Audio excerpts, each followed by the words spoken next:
कहानी का नाम था घमंडी का बाघ। तो वो बाघ का मालिक था वो था घमंडी, उसका नाम भी घमंडी था हैं, और उसका स्वभाव भी घमंडी था। वो अपने बाग में जब स्कूल की छुट्टी होती थी तो बच्चे उसमें घुस जाते थे खेलने के लिए, तो वो अपने बाग में किसी को भी घुसने नहीं देता था। पढ़ी है, किसी को भी घुसने नहीं देता था, और जो भी अगर घुस जाता उसको मार पीट के डांट के भगा देता था। धीरे धीरे बच्चों ने उसके बाग में आना बंद कर दिया। फिर क्या हुआ, धीरे धीरे उसका बाग उजड़ गया।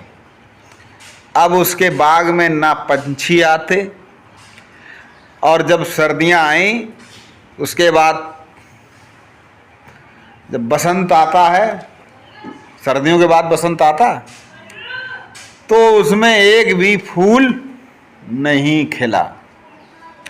अब घमंडी बहुत परेशान कि सारी जगह सब पेड़ पौधों फूल खिल गए थे, लेकिन उसके बाग में एक भी फूल नहीं खिला।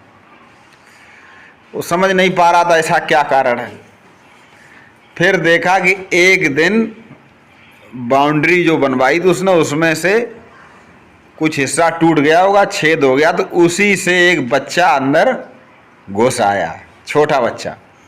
और जब वो अंदर आकर खेलने लगा तो उसके बाग में अपने आप सारे फूल खिल गए।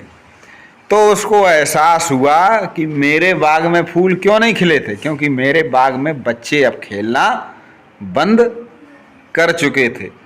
इसके बाद से जो घमंडी का जो घमंड था वो बिल्कुल चूर चूर हो गया, और अब वो बच्चों को अपने बाग में खेलने देता था।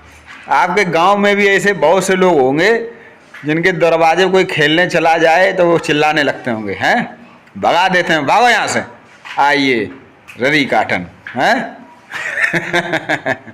है कोई तुम्हारे गांव में ऐसे जिनके दरवाजे कोई खेलने पहुंच जाए भगा देते हो?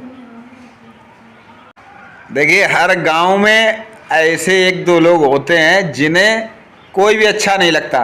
अगर उनके दरवाजे बच्चे खेलने पहुंच जाए, जरा सा कोई शोर मचाने लगे तो भगा देते हैं।